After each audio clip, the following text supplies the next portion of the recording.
adalah, bisa lihat slide. Ibu akan menjelaskan tentang materi pada pagi hari ini. Silahkan disimak dengan baik. Jadi, pada sebuah ekosistem itu akan selalu ditemukan yang namanya produsen, konsumen, dan pengurai seperti yang sudah kita bahas pada pertemuan yang kemarin. Kemudian dari komponen-komponen tersebut akan mempunyai peranan yang berbeda. Produsen, konsumen, pengurai itu punya peranan yang berbeda. Akan tetapi dalam melaksanakan peranannya, komponen tersebut saling tergantung satu sama lain,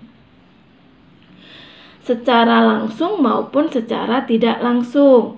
Jadi yang akan kita bahas interaksi antar komponen tersebut, yaitu komponen biotik nanti yang akan membentuk jaring-jaring ekologi yang akan kita bahas nanti. Yang pertama itu ada rantai makanan. Apa itu rantai makanan? Mungkin sudah pernah dibahas ya tentang rantai makanan di SD kelas 6. Ini akan Bu Dwi ulas lagi. Rantai makanan itu proses perpindahan energi melalui peristiwa makan dan dimakan yang membentuk rangkaian tertentu.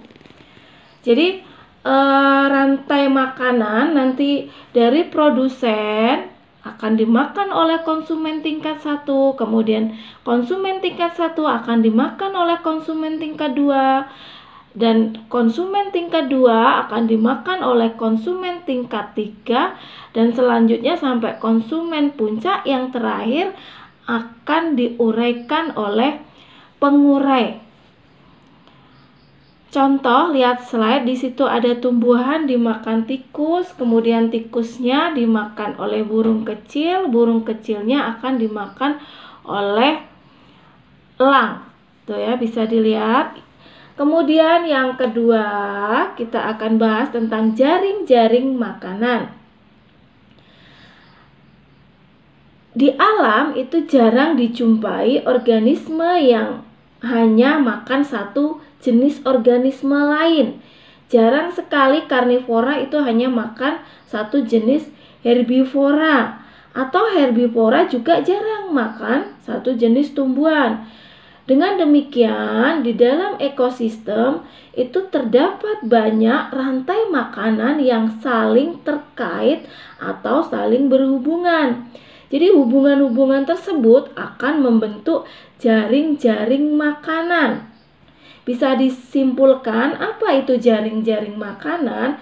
Itu sekumpulan dari rantai makanan yang saling berhubungan membentuk semacam jaring, maka disebut dengan jaring-jaring makanan.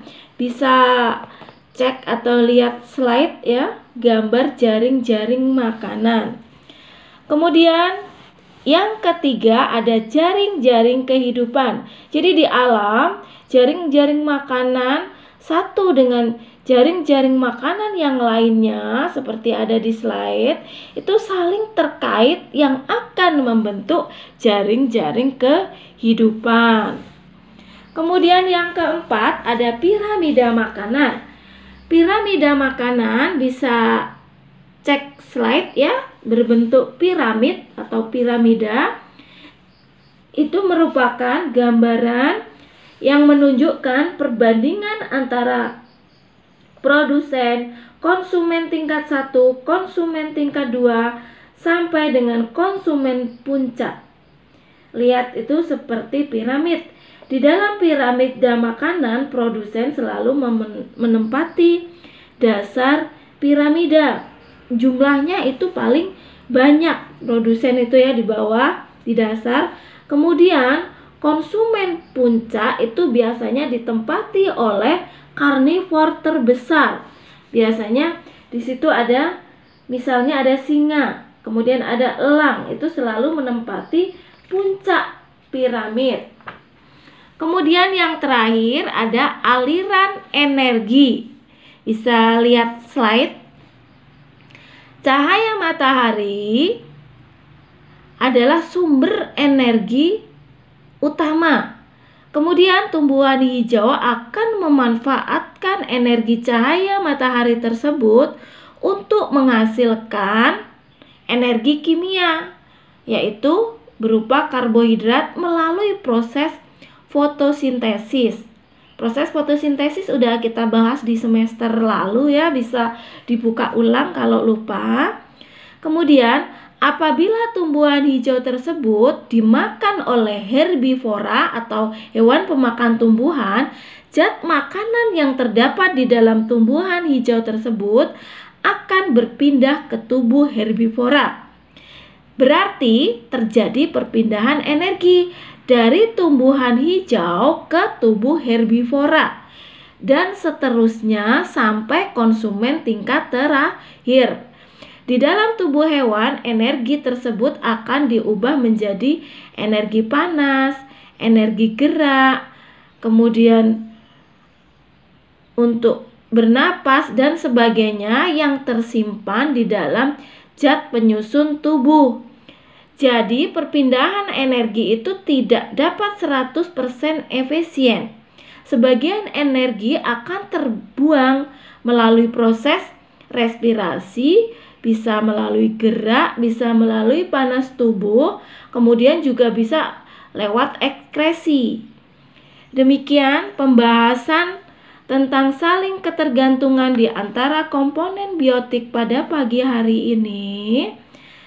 Kalau ada materi yang belum dipahami atau belum jelas, nanti bisa ditanyakan melalui grup WA ya. Kemudian di slide terakhir itu ada tugas itu untuk pengamatan saling tergantungan di antara komponen biotik. Silahkan dikerjakan, kemudian silahkan dicatat di buku tugas hasil kerjaan kalian. Itu kalian bisa mengunjungi ekosistem kebun, sawah, atau taman atau kolam yang ada di lingkungan rumah kalian. Silakan dicermati soal-soalnya dan dikerjakan dengan baik.